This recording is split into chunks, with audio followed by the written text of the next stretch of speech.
That's why we always take you back to how the laws of health work. This is the key. You need to understand, know how to eat, know how to exercise, know how to drink enough water, how to sunbath, how to eat temperately. As you follow this, you are maintaining the system of the body to work normal and the bacteria that makes it to survive. That's the importance of it.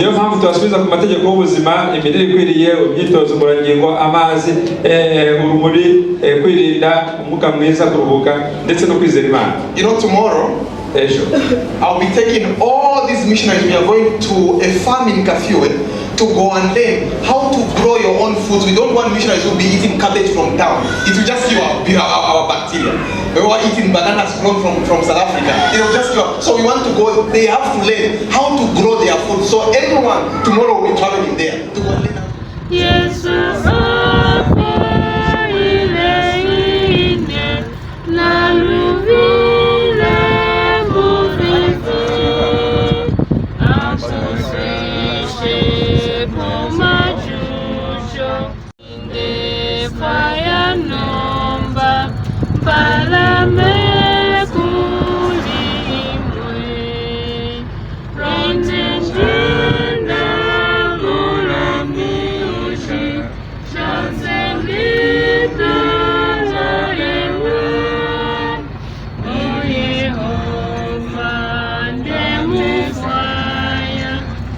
going to be pressing, then the pressure is going to be what? Good.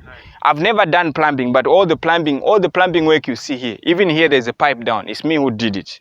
No one taught me. You see, if I can't make a pipe like this, how can I fail to connect? Just imagine. Those things, they're already sold. They are just sitting. I just sit down, okay, I need this, I need this. As I'm going there, it's a job on training, but a very professional job. Okay, so you see, there's no pump. You can come out from that side.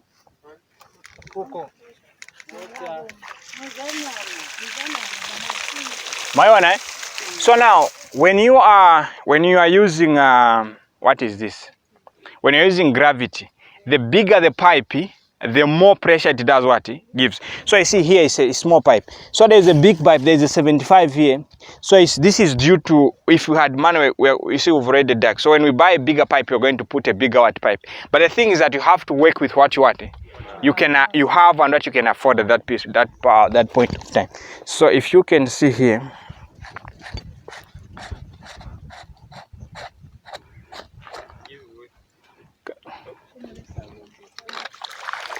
you can see, so no pressure, no pump. Hey, give me that. I'll go later.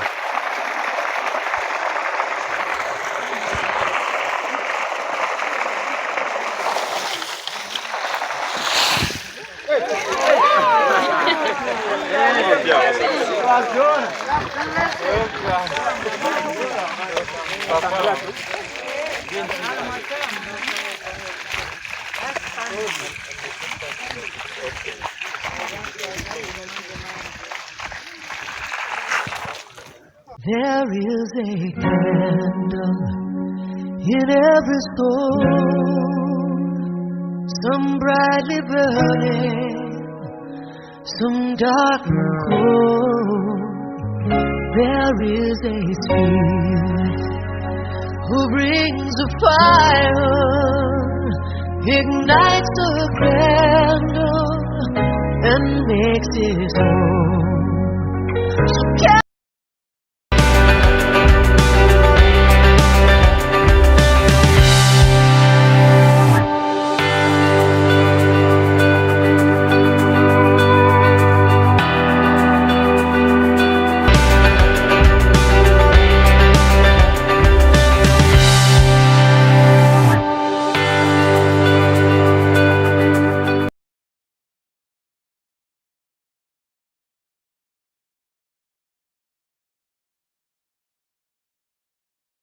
So listen to what God spoke through his servants.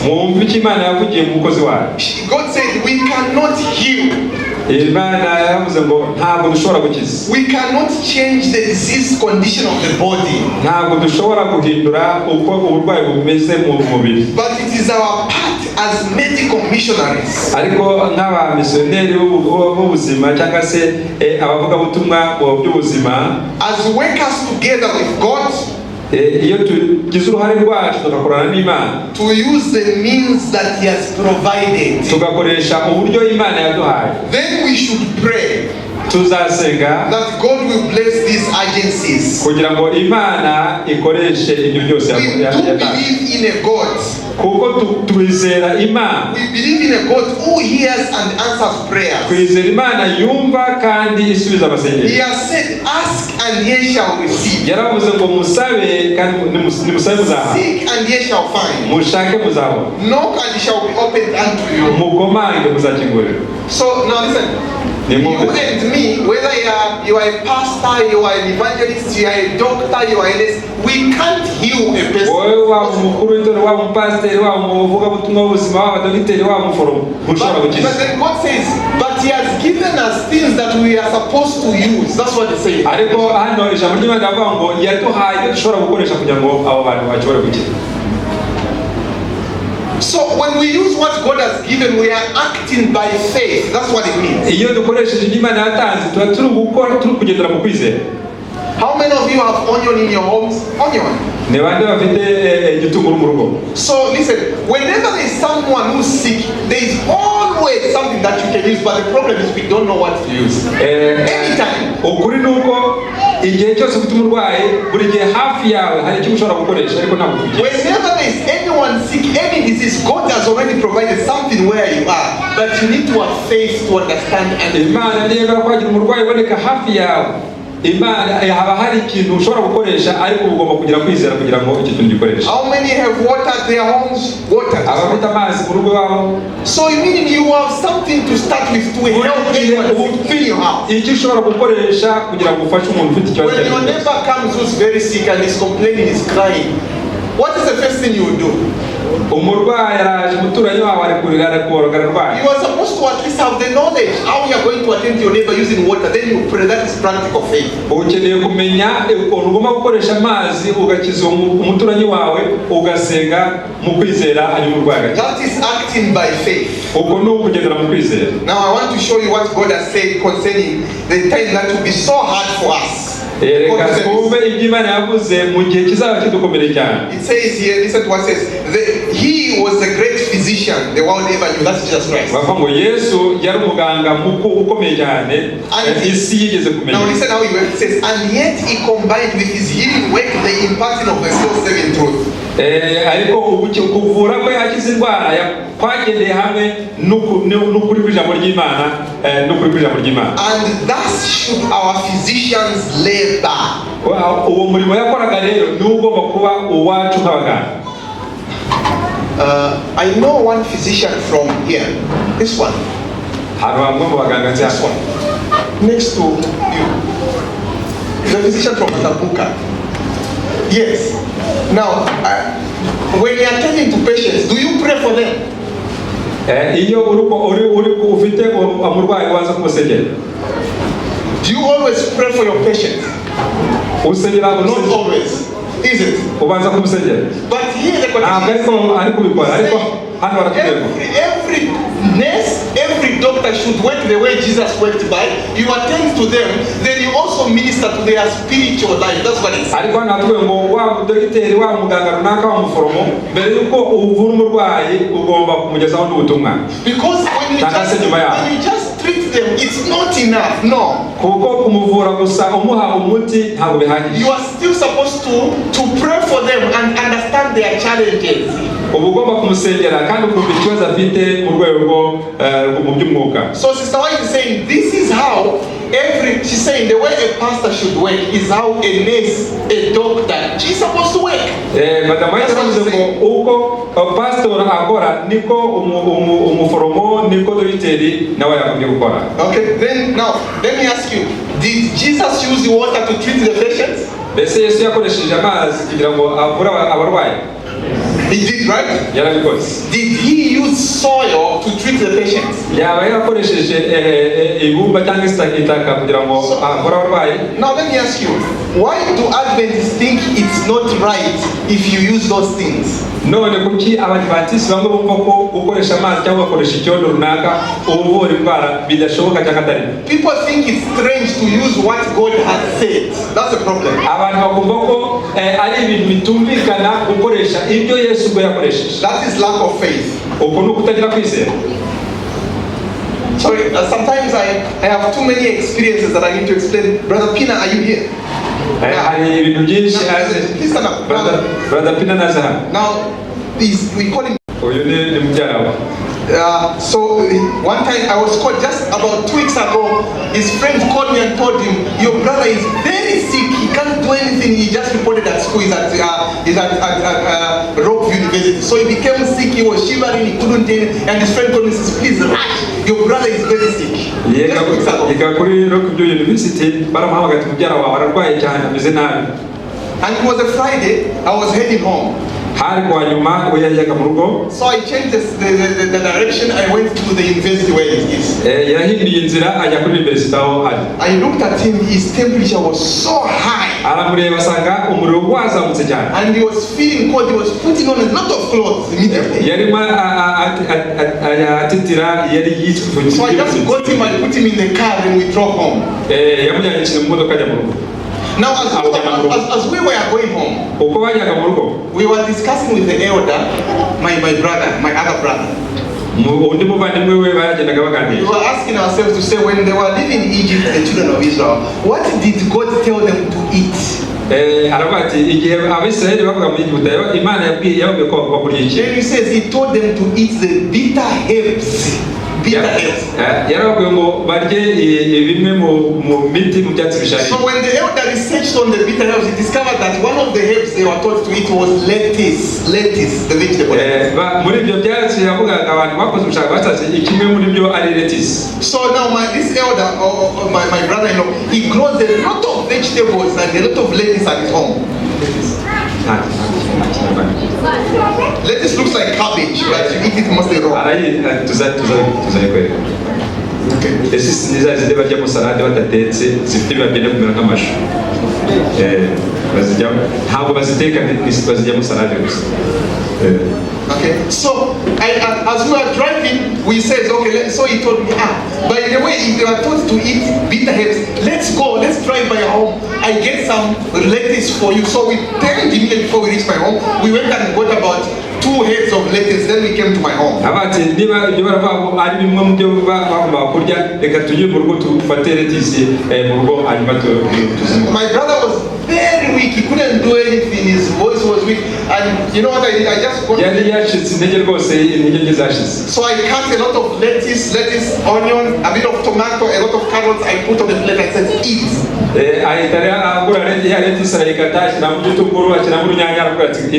So he ate just lettuce. After 1 hour, he was strong. Just 1 hour. That was the end of the disease. Now, that was Friday. I left in the morning because I was going to preach somewhere. So I told the other brother at home, I said, don't go to church. Keep on checking whether his temperature is going up, and if it goes up, do hydrotherapy. So I left them and even went to church. So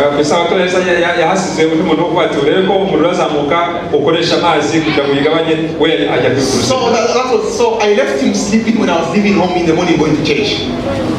I left him sleeping when I was going to church myself. So when I called back home, I was asking, how is he feeling? I was told he's not around, he's going for a Bible study. Up to date, he's been fine. You know, the challenge we have is we don't believe in what God says. But if you ask me what is in lettuce, I'll tell you that I didn't know then. Because God said it's the bitter herb. That's why I use it. umbayije ibiri muri lettuce ntabwo byose nabikubwira, ariko icyo nizeye nuko Imana yavuze ngo bagomba kurya lettuce. So every doctor should teach you how to eat lettuce. You understand that? Buri muganga yagombye kukwigisha ukurya lettuce. They should teach you repentance. That's what it is. Yagombye kwigisha kwihana icyaha. Now listen, every physician should know how to pray in faith for the sick. Buri muganga wese yagombye kumenya uko agomba gusenga no kwizera asengera umurwayi, As well as to administer proper treatment. kandi akamenya gutanga umuti nyawo. At the same time, he should labor as one of God's ministers. So a nation where ndetse like a pastor, agomba gukora nk'ahari pasitoro Imana yajeje, to teach repentance. yigisha kwihana ibyaha. I remember when he was sick, I went to his bed, and that night after giving him lettuce before he could sleep, I went and I knelt down. I asked God, I said, God, I don't know why his body is behaving like this, but you know, if he has sinned, forgive him and help him to recover. And God himself healed him. Harabati Imana ntabwo nzi ikibazo umuvandimwe afite, ariko niba hari icyaha afite mubabarire abashe kwihana hanyuma umukize. Do you know that a doctor is supposed to teach you, if you took Coca-Cola you get sick, a doctor should teach you to repent from drinking Coca-Cola. Do you know that? A doctor should teach you that. Muganga wanyoye Coca-Cola akaba abizi ko wanyoye Coca-Cola yagombye kukubwira ngo ihane mbere yuko agira icyo gukorera. No, maybe it wasn't clear. Do you know that a doctor should teach you, if you ate meat then you get arthritis, a doctor should teach you to repent from taking meat.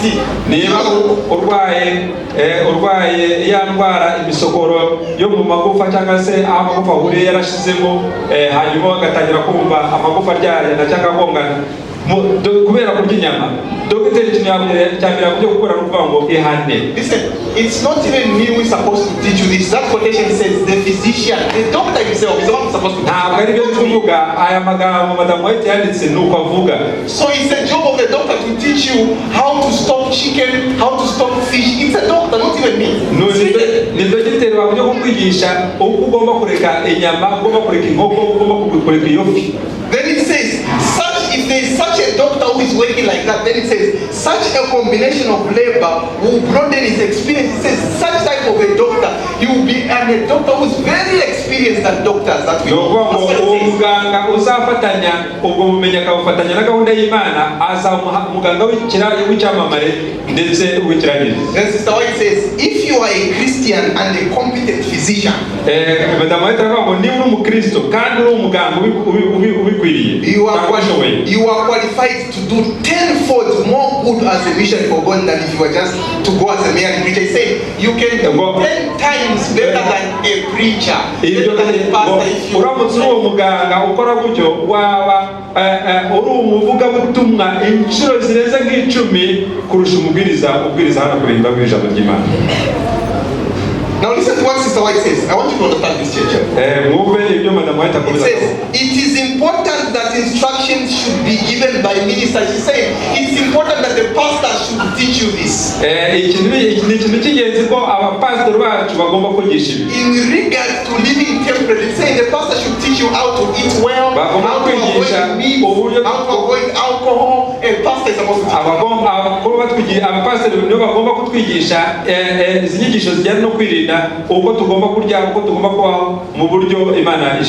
They should show the relation which eating, working, resting, and dressing sustain health. Meaning saying the pastor should teach you that if you are eating like this, your health will be good. If you are dressing like this, your health will be good. If you are resting on time, your health will be good. A pastor. Bakatwigisha pastor abantu ugomba kwigisha uburyo imirire, imikorere, imyambarire ndetse no kuruhuka isano bifitanye n'ubuzima bwiza.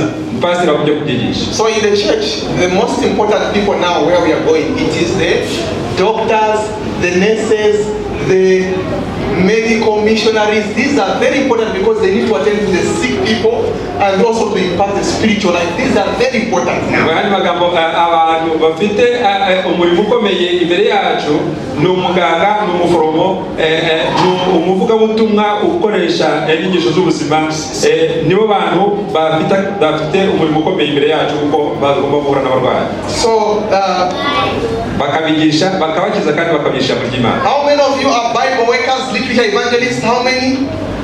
ni bangahe One, two. bagurisha ubutumwa ibitabo Could you guess us the Peter Evangelist?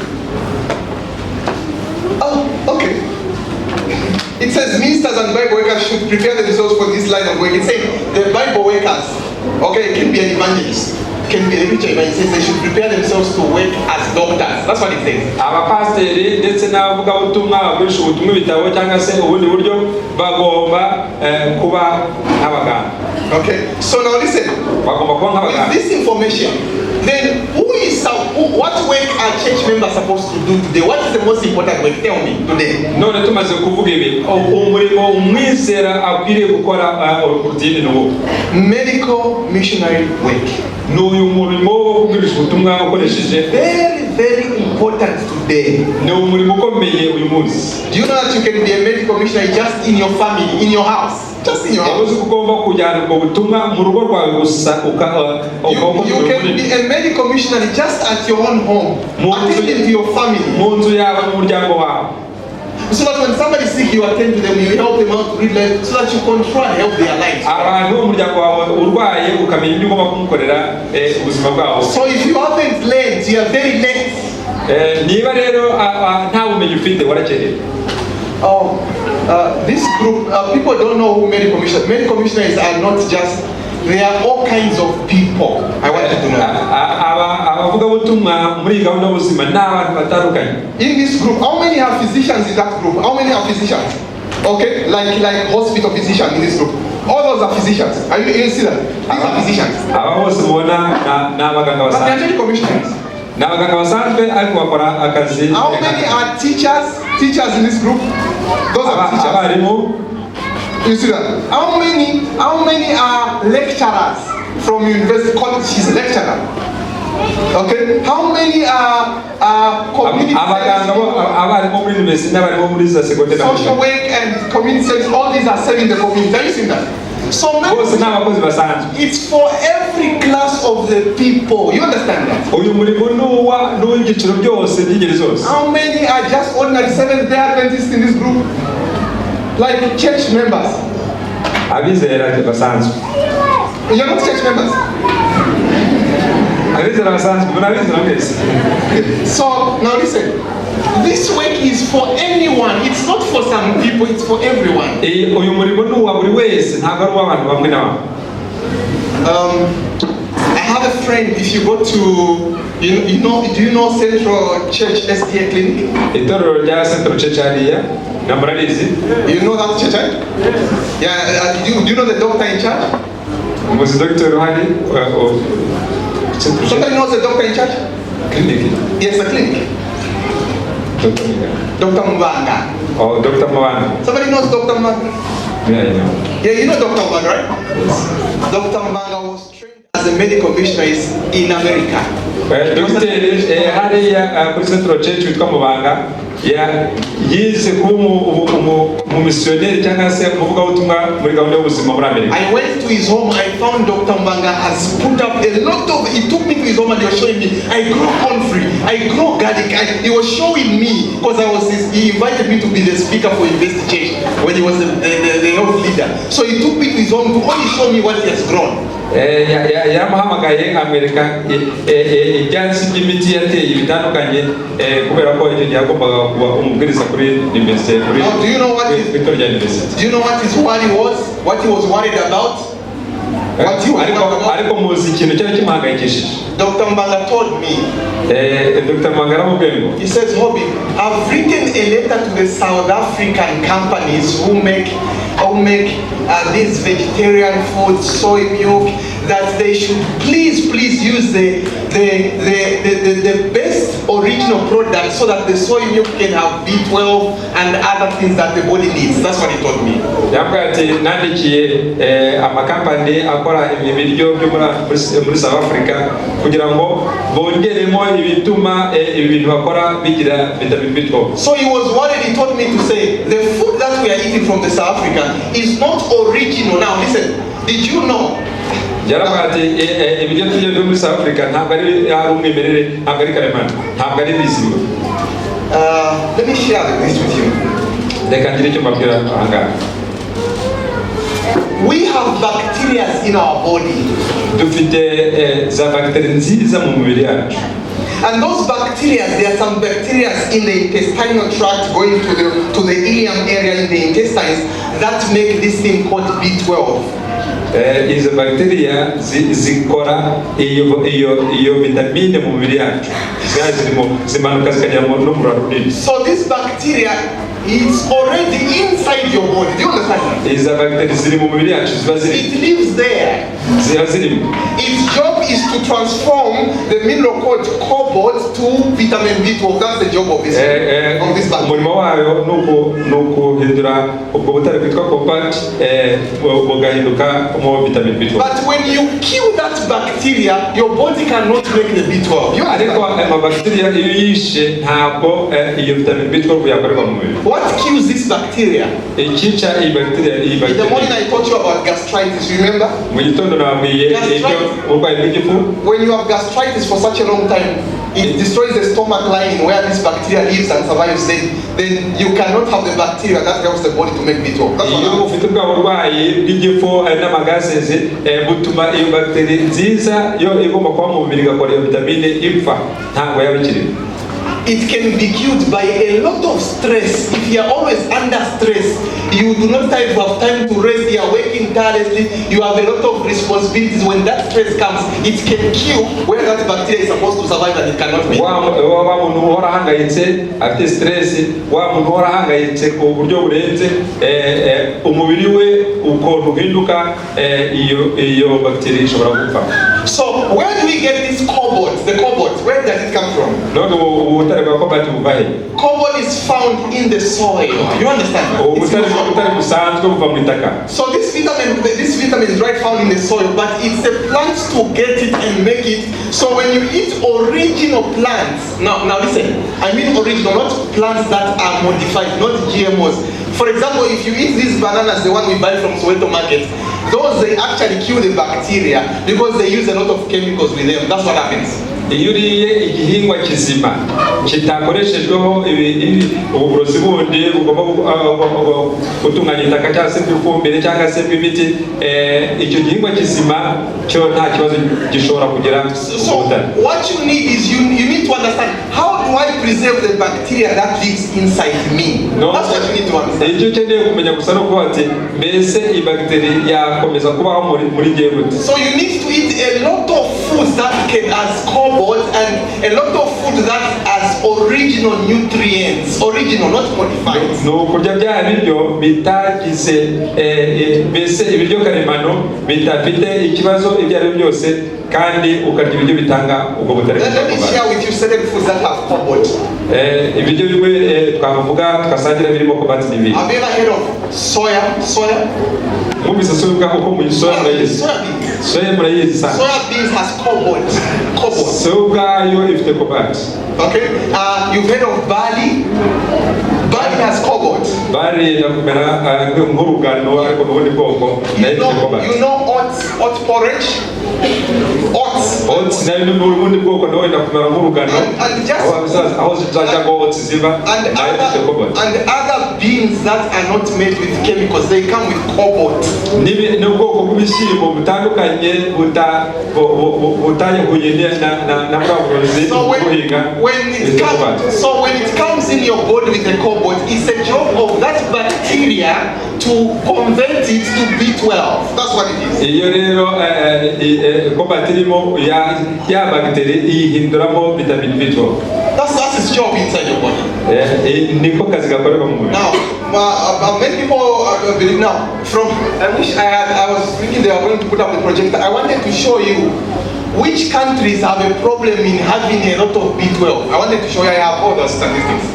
Yarashaka kubereka igihugu gifite abantu benshi cyangwa se kidafite ikibazo cy'iyo vitamine. I was trying to ask them if they can put up because I wanted to show you so that you see the countries where they eat a lot of meat. It makes a lot of uric acid that destroy the bacteria. Just meat.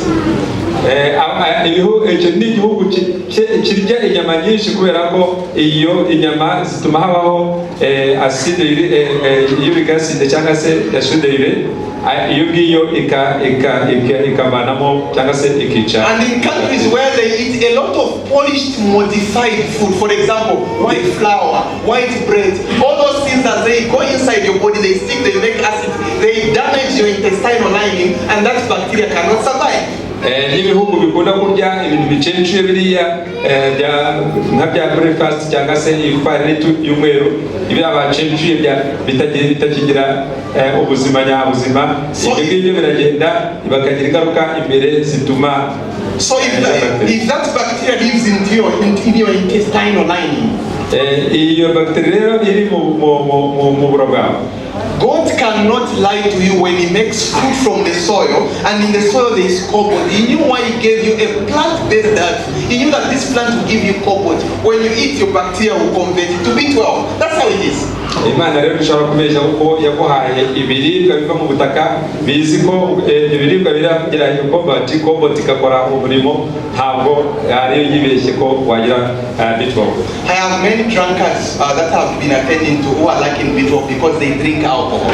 Just alcohol. Yahuye n'abantu basahajwe n'inzoga batagira vitamin B12 kubera alcohol yayibaye. And they eat a lot of fried foods, a lot of meat, and they eat a lot of meat, they drink a lot of alcohol. So their lifestyle has finished the bacteria and they are running out of B12. That's what is happening. Barya inyama nyinshi, banywa inzoga nyinshi, barya ibyo biryo bicece byinshi, ibyo byose ingaruka zayo nuko iyi bacteria iba idashobora kuba mu mubiri hanyuma B12. So the challenge with B12 is understand what kills the bacteria. When you know how to take care of your intestinal lining, kugira ngo icyo cyane B12 utakiye nuko wakumva ikintu gituma iyi bacteria ikora mu mubiri ishobora gupfa. So you have to make that bacteria to survive and multiply inside you. That's what you're supposed to do. Ugomba gutuma iyi bacteria ikora ihindura ikora B12 iba mu mubiri idapfuye. So what does that bacteria eat? None iyo bacteria igiki For it to multiply, kugira ngo ushobore kwegera, it eats original banana. Did you know that? Original bananas, not modified bananas. Just original bananas. kandi ndeke tuba twataragiyemo imiti turahinga mu mikoko sinzi uko batwita. Just original bananas. Ibya ndeke yindi bavuga ko ari kabiri. A lot of whole grain like barley. Cyangwa se ibinyampeke bizima utashizemo ibintu by'uburozi. So now listen, if you understand that this is just a diet from God, when you understand God's diet, you can maintain that bacteria from not dying. Uramutse umenye rero imirire ikwiriye iyo bacteria ishobora gukora iyi Imana yaduhaye. So then now the challenge here is, this is the challenge we have. Hari ikibazo dutanga. If you buy Fruticana, you can kill that bacteria. Wowe witungiwe na Fruticana mu binyobwa ntabwo iriya bacteria ishobora gukora. You know Fruticana, right? If you buy Fruticana, you can kill that bacteria. Fruticana ntabwo yizi yayishika irangiza. If you buy things like Havana Cola, you can damage that bacteria. Havana Cola kimwe nayo ntabwo yawa. That's why you find that the people who normally used to have less B12, it was those people who have lived in a lot of stress. They used to use their B12 deficiency. Abantu benshi bafite stress cyangwa se bafite ibyo bitekerezo by'abarenze bahangayitse mu buryo burenze iyo bacteria ishobora gukora. Do you know that whether you are a vegetarian or you are not vegetarian, you can still lack B12 if you are not following the laws of health?